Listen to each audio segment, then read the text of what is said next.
Oke. Anggap saja ini pertemuan UAS ya. Ini kalau saya lihat, saya dulu ya. Attendance, simpan, season, 16, 30, sampai 17. Oke. Kalau disable automatic hit.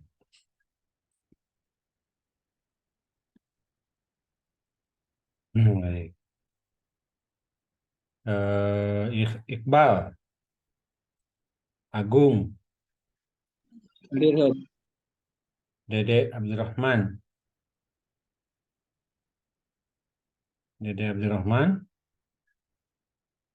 Sahal, Hadir Ustaz. Hadir Ustaz. Hadir. oke. Ade Radar, Afifah Hadir, Ustaz. Fatin. Ada ya Afifah ya. Oke, selanjutnya kelas sore.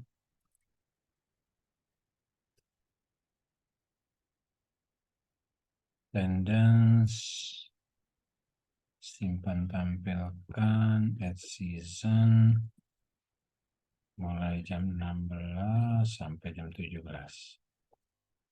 Allow, yes, automatic.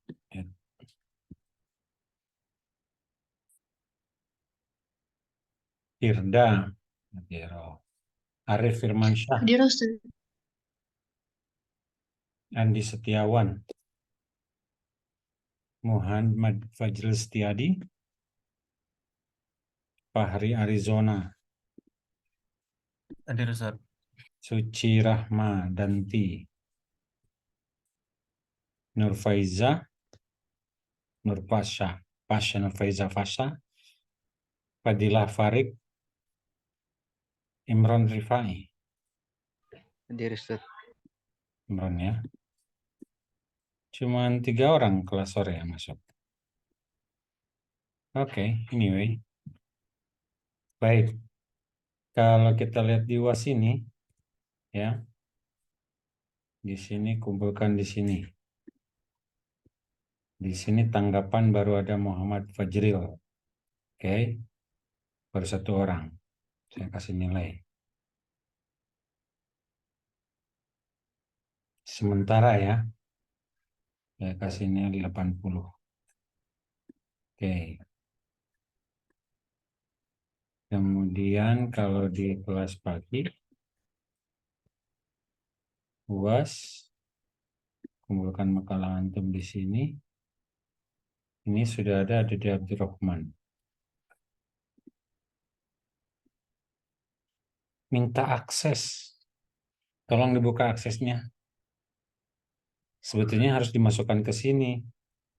Bukan di apa? Bukan di upload sendiri ke emailnya, Dede. Ada di Baik sini. Ustaz.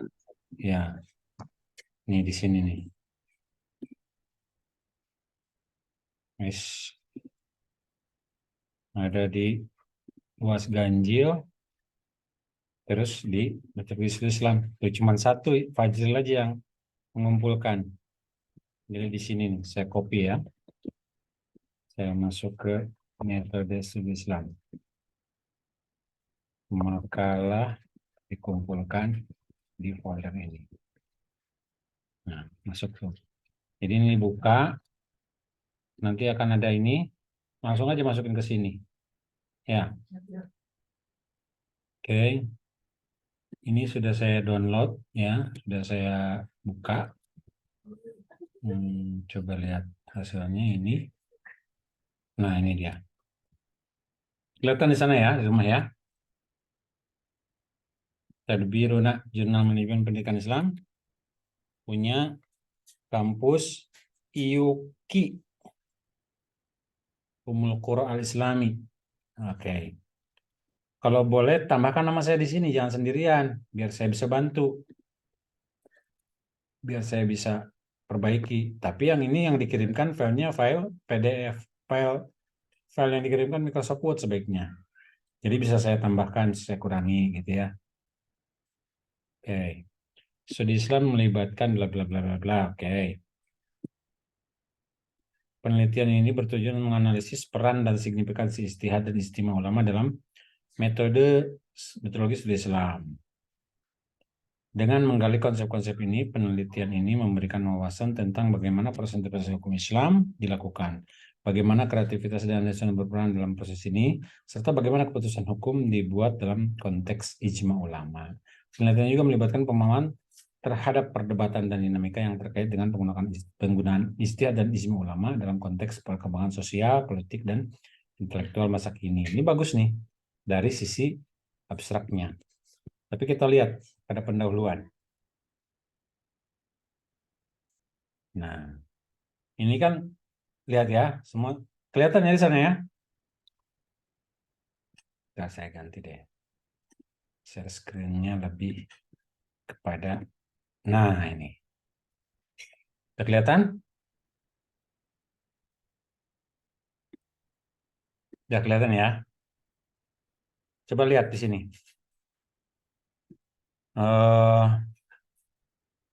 Paragraf pertama, dia kan paragrafnya harus saling berkaitan ya.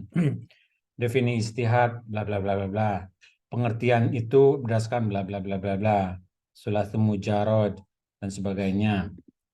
Oleh karena itu penggunaan kata jahada maupun ijtihada benar-benar tepat. Oke. Sedangkan buku metodologi Islam disebutkan bahasa, arti kata, ya, arti kata secara bahasa maksudnya gitu. Bukan arti bahasa kata. Arti kata ijtihad menurut bahasa, nah gitu ya. Dari kata jahda, bla bla bla, oke. Apa-apa. Sedangkan Ahmad bin Ali Al-Mukri Al-Fayumi dikatakan Atang Abdul Hakim menyebutkan bla bla bla bla bla, dan hadis lain Rasulullah sungguh-sungguh yajtahidu. Oke, masih bicara masalah ijtihad ya. Dasar hukum ijtihad, oke. Kemudian harus dihalil mengatakan syarat-syarat ijtihad. Ya, ijtihad menurut bahasa, kemudian masih membahas ijtihadnya Rasulullah, dasar hukumnya, kemudian syarat-syaratnya. Diambil kata dasar bentuk humusi, ijtihada, humasi, ijtihada, bentuk masdar. Terlepas dari kontradiksi pendapat, tidak ada jeleknya mengetahui pendapat mereka. Ini nggak penting, nggak perlu. Saya nggak bisa menghapusnya nih kalau dalam PDF kan. Kemudian dia membahas Muhammad Syaukani merumuskan secara etimologis. Isma mempunyai dua arti. Al-azam yang kuat. Nah ini sekarang ijma. Tadi ijtihada 4 paragraf, sekarang 1 paragraf ijma. Kedua kesepakatan. Berdasarkan pendapat ulama dan proses lahirnya pendapat ulama berbagai negara ini dalam beberapa masalah agama dan kaitan dengan ijma, penulis mengidentifikasi adanya yang dapat disebut ijma dairah, ijma qaumi, dan ijma duali, ya, bukan dauli tapi duali.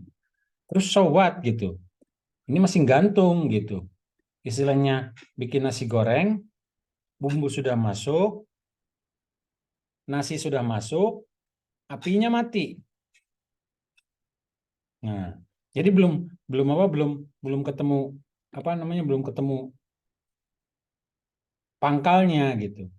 Karena ini judulnya adalah pendahuluan. Kalau bicara masalah pendahuluan, yang ini harus keluar. Kata-kata ini harus keluar. Penelitian ini bertujuan, nah ini harus keluar nih.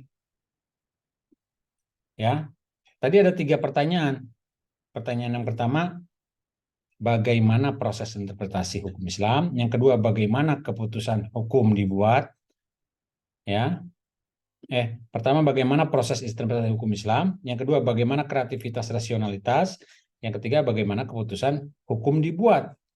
Nah, ada tiga pertanyaan di situ yang dijadikan sebagai tujuan analisis daripada pentingnya ijtihad dan ijma ulama gitu. Tapi di sini tidak keluar kata-kata itu. Oke. Masuk ke dalam metode penelitian. Itu yang pertama. Sekarang kedua, metode penelitian. studi literatur. Oke. Hasil kompilasi penelitian terdahulu, oke. Bagaimana kelayakan media belajar dengan software AutoCAD? Loh. Bagaimana respon media belajar dengan AutoCAD? Wih. Ini kemana ini? AutoCAD itu software belajar. Bagaimana sih belajar kelayakan media belajar responnya. Yang ketiga, hasil belajar menerapkan media belajar AutoCAD. Waduh, malu ini kalau saya kirim ke sana ini. Prosedur penelitian dilaksanakan melengkapi berikut. Pilih tema, eksplorasi, penentuan penelitian, mengumpulkan sumber, penyajian data, menyusun laporan teknik, analisis data. Dalam penelitian ini menggunakan metode analisis isi yang bisa digunakan mendapatkan ini tahapan-tahapannya. Oke, bagus. Dalam analisisnya lakukan pemilihan perbandingan penggabungan pemilihan yang ditemukan secara relevan, bukan yang relevan secara. Susah, mau merubah juga susah. Pengecekan antar pustaka dan perhatian terhadap komentar pembimbing dilakukan guna mencegah kekeliruan proses mengevaluasi, mencegah menghilangkan. Oke, ini reduksi. Ini kata orang, ini kata orang, ini kata orang. Nah, kata Fajril sendiri mana? Ini Fajril udah masuk belum? Fajril.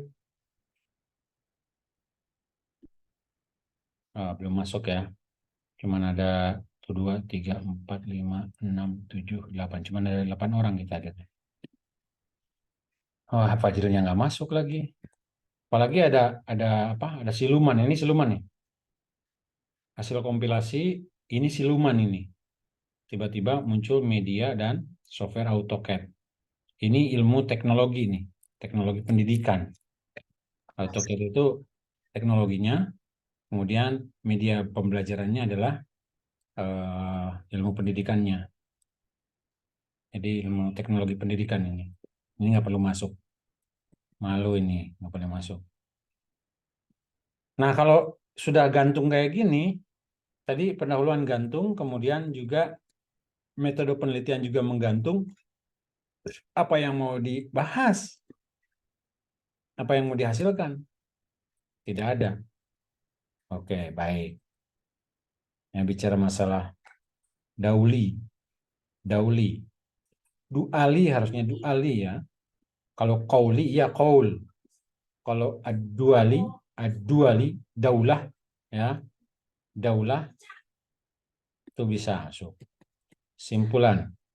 Ijtihad dan ijma ulama memiliki peran krusial dalam metodologi Islam. Oke. Dari mana tuh? Dari mana dia masuknya? Ijtihad memungkinkan para ulama untuk menghadapi tantangan zaman dan menemukan solusi hukum yang sesuai, sementara ijma ulama memberikan kestabilan dan konsistensi dalam penafsiran dan aplikasi hukum Islam. Buktinya apa? Kata-katanya di sini tidak ada. Kata-kata ijma itu untuk apa, ijtihad untuk apa? Karena dia cuma ngebahas tentang ijtihad itu ini, ijma itu ini. Saya tidak menemukan ijma untuk itu dan ijtihad untuk ini. Dia cuma ngebahas ijma begini, ijtihad begitu. Oke. Melalui pemahaman yang mendalam tentang konsep-konsep ini, kita dapat memahami bagaimana proses interpretasi Islam dilakukan dan bagaimana kreativitas dan berperan dalam posisi ini. Ini tidak menjawab pertanyaan yang di atas, bagaimana proses interpretasinya itu terbentuk gitu. Dan bagaimana konsep-konsep ini bisa terbuat, terjadi proses-proses konsep-konsepnya itu bagaimana terjadi. Nggak muncul kata-kata ini nggak muncul dengan tiba-tiba. Ya, dia tidak membicarakan masalah posisi Al-Quran dan hadis di mana. Tiba-tiba ijma dan ijtihad penting. Gitu. Ini adalah daftar pustakanya.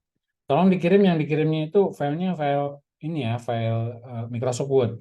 Jadi mudah untuk saya perbaiki. Saya akan ambil salah satu contohnya ya. Di sini Atang Abdul Hakim 2012 ya.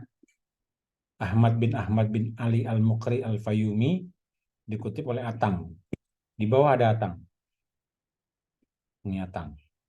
Atang, Abdul Hakim, dan Jaih Mubarak.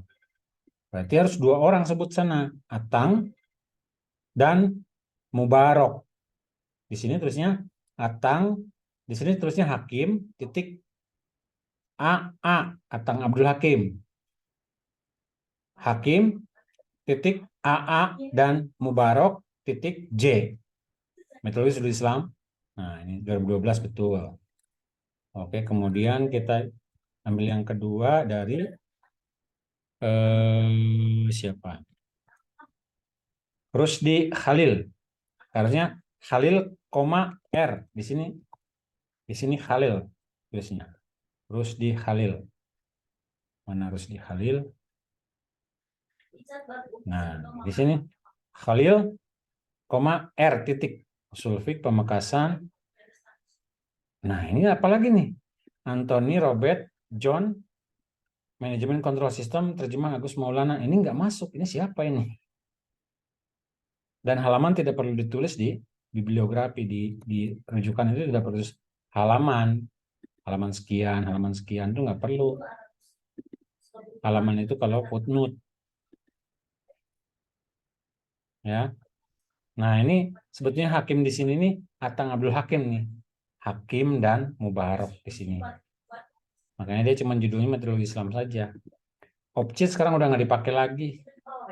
Ibnu Manzur. Ibnu Manzur yang lainnya mana? Ibnu Manzur. Coba cari ya, Ibnu Manzur. Muncul-muncul tiba-tiba Ibnu Manzur aja. Padahal dia tidak merujuk kemana-mana. Di sini nggak ada Ibnu Manzur. Dia cuma sekali-kalinya ditulis di eh, di daftar pustaka. Wah, ini banyak yang perlu diperbaiki. Tapi saya tidak bisa memperbaiki. Kenapa? Kenapa saya tidak bisa memperbaiki? Karena PDF ya, Pak? PDF. Oke. Ini saya kasih Ustadz contoh. Afwan itu punya saya. Udah bisa dibuka? Sudah saya upload kembali. Maaf Ustadz, bisa nggak ya? Coba ya. Udah dimasukin ke link yang Siap. tadi Ustadz. Mudah-mudahan bisa ya, jadi bisa dikasih contohnya. Bentar ya. Udah kelihatan ya? Oke. Saya download dulu ya. Bentar. Download.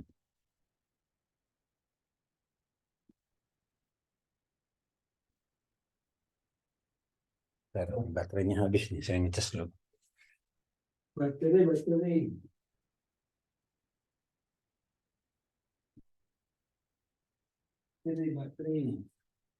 Wih.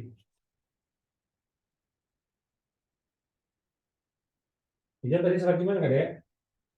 Salah Jumat nggak? Salah Jumat nggak? Di depan apa di belakang? Depan itu harusnya. Jangan di belakang. Ya, alhamdulillah. Baik, sudah saya download ya. Dede Abdurrahman.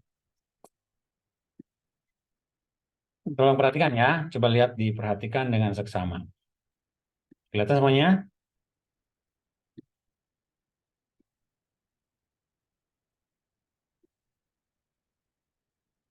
Kelihatan ya? Baik.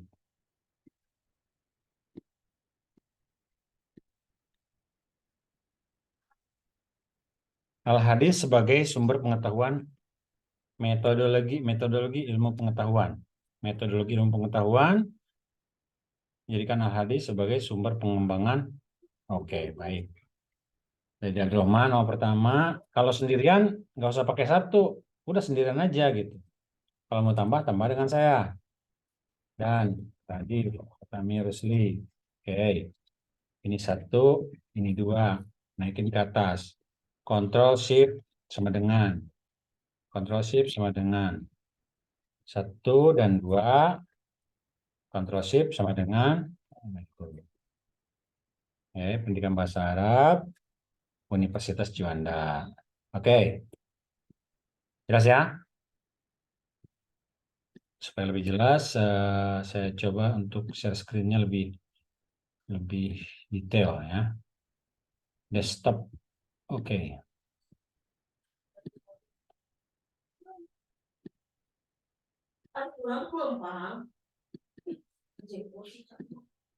Kelihatan ya? Kelihatan semua? Kelihatan Ustaz. Oke, baik. Abstrak itu harus abstrak, artinya apa? Tidak jelas. Ya, bisa di sini ada email. Email. Pakai aja email Dede. Dede Abdurrahman. Misalkan ya Unida CD. Cari aja emailnya. Ilmu pengetahuan telah menjadi landasan utama dalam perkembangan manusia sepanjang sejarah. Oke, bagus. Ini abstrak tuh, betul. Tiba-tiba jangan masuk ke metodologi ilmiah. Masuk dulu, ilmu pengetahuan telah menjadi landasan utama dalam perkembangan manusia. Kembangan tersebut, nah kan gitu. Perkembangan apa? Perkembangan ilmu pengetahuan kan? Perkembangan manusia kan? Tersebut diiringi oleh berkembangnya apa? Metodologi ilmiah gitu. Silakan buka buku namanya Novus Organon. Pernah dengar Novus Organon? Nih, nih apa itu Novus Organon? Adalah Novum, bukan Novus ya, Novum Organon. Pakai bahasa Indonesia, Arabia, Indonesia.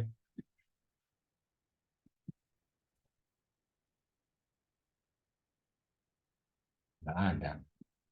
Novum Organon. Novum Organon adalah sepenuhnya organisasi baru yang benar mengenai interpretasi alam. Ya, Novum Organon itu ada namanya Francis Bacon. Nah, ini dia, filosof. Ini udah bahasa Indonesia nih. Ya, dia bicara tentang apa? Bicara tentang metodologi ilmiah di dalam buku Novum Organon. Silakan baca sendirilah. Ini bukunya ya. Novum Organon, Francis Bacon. Balik, nggak perlu juga nggak apa-apa. Metode, oke, baru masuk metode ilmiah yang didasari pada pengamatan eksperimen dan analisis kritis telah membantu manusia memperoleh pemahaman yang lebih baik tentang dunia. Oke, gitu. Namun dalam upaya terus-menerus untuk memperoleh pengetahuan yang lebih benar, tidak dapat diabaikan bahwa ada sumber pengetahuan yang lainnya. Nah, gitu kan? Yang lainnya guna memperkaya perkembangan ilmu pengetahuan modern seperti yang dirasakan oleh siapa? Umat manusia saat ini. Nah, kira-kira itu. Salah satu sumber pengetahuan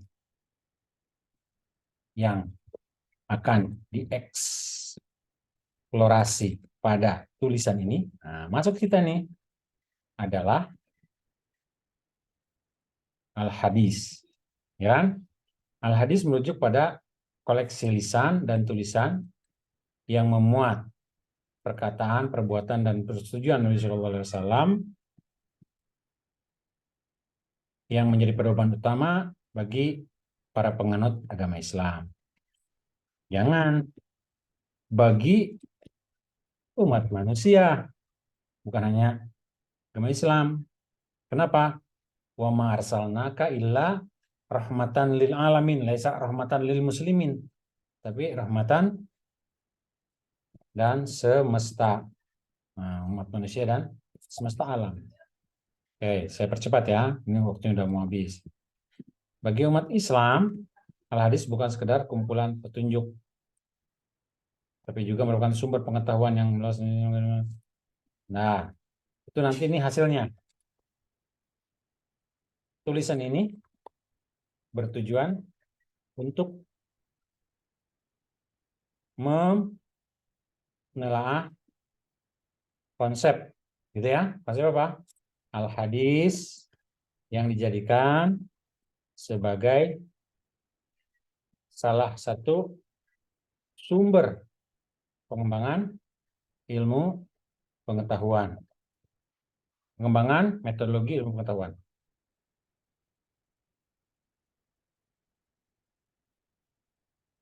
Metodologi ilmu pengetahuan. Jadi pertanyaan adalah bagaimana konsep al-hadis sebagai menelaah konsep al-hadis sebagai salah satu pengetahuan. Metode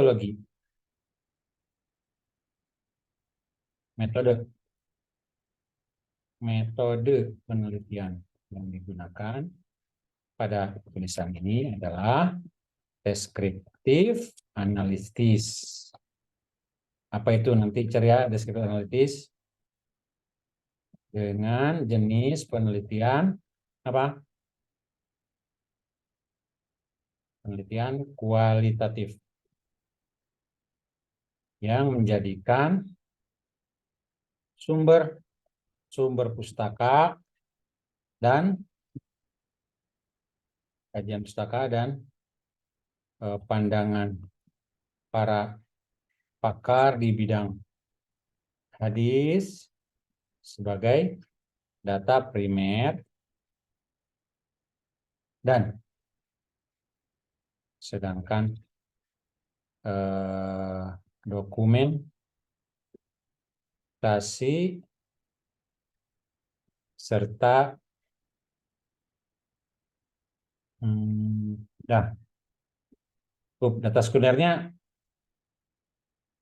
data sekunder diambil dari apa? Dari pandangan para ahli terkait hadis itu sendiri. Nah, gitu. Orang melihat hadis seperti apa? Oke. Kalau tadi orang menjadikan ini ya, ahli-ahli itu menjadikan hadis sebagai sumber kajian, sebagai sumber ilmu pengetahuan. Kalau ini orang memandang hadis seperti apa. Oke. Baru yang terakhir, penelitian ini menemukan bahwa apa? Langsung masuk ke kesimpulan. Memiliki potensi. Nah, ini hadis kebanyakan nih. Satu paragraf aja.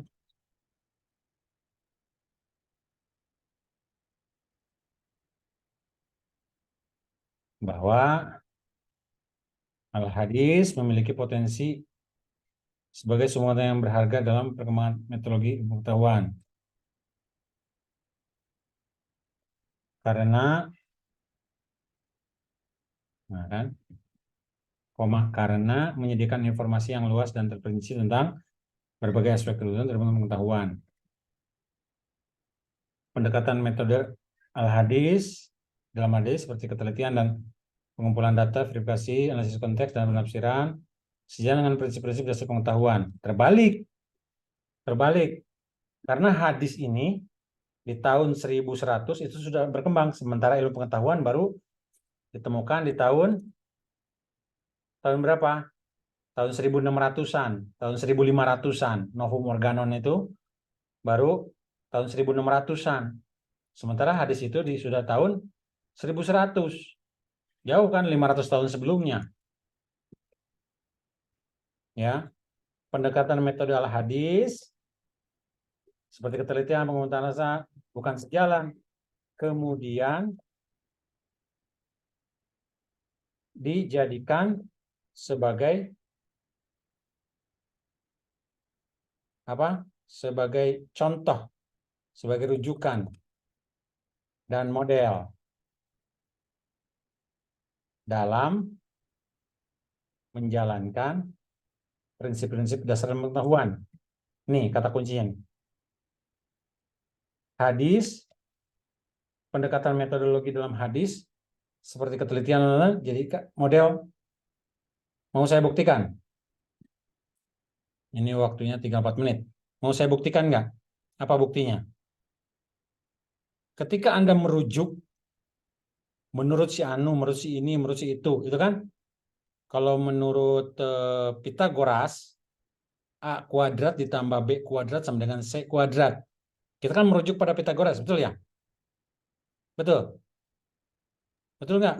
Itu rumus. Rumus Pitagoras temukan tahun berapa? Ada yang tahu? Rumus Pitagoras dikembangkan tahun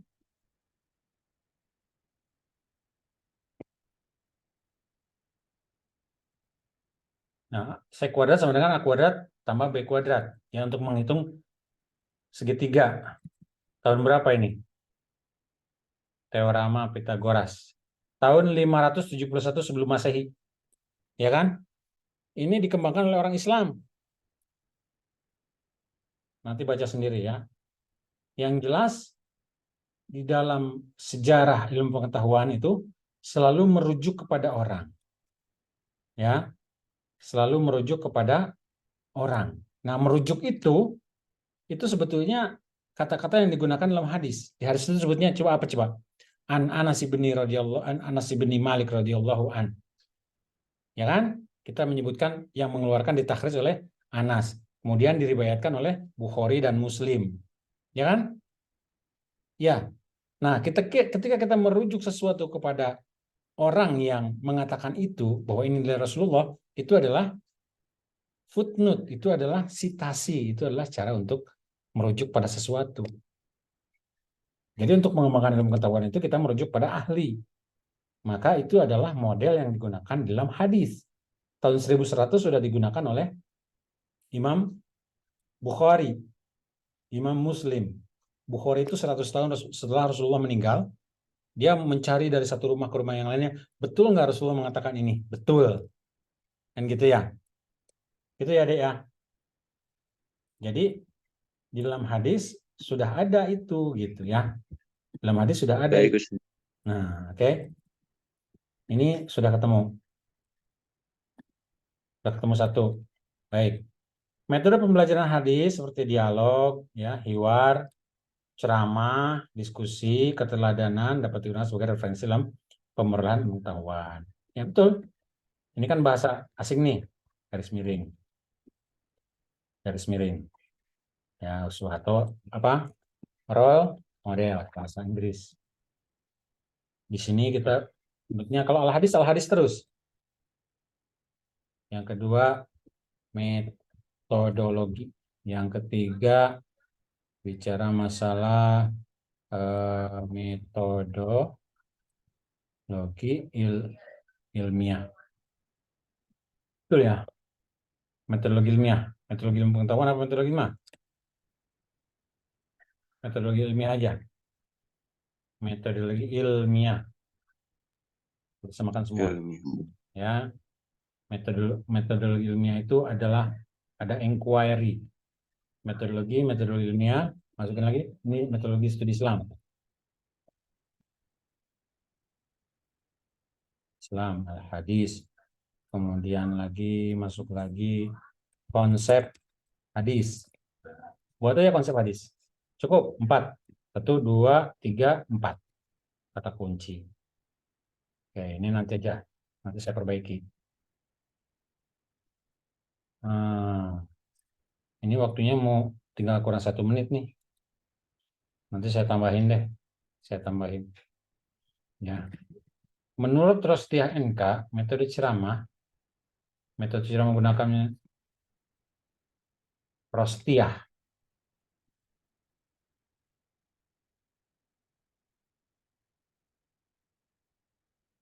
Nanti kalau berhenti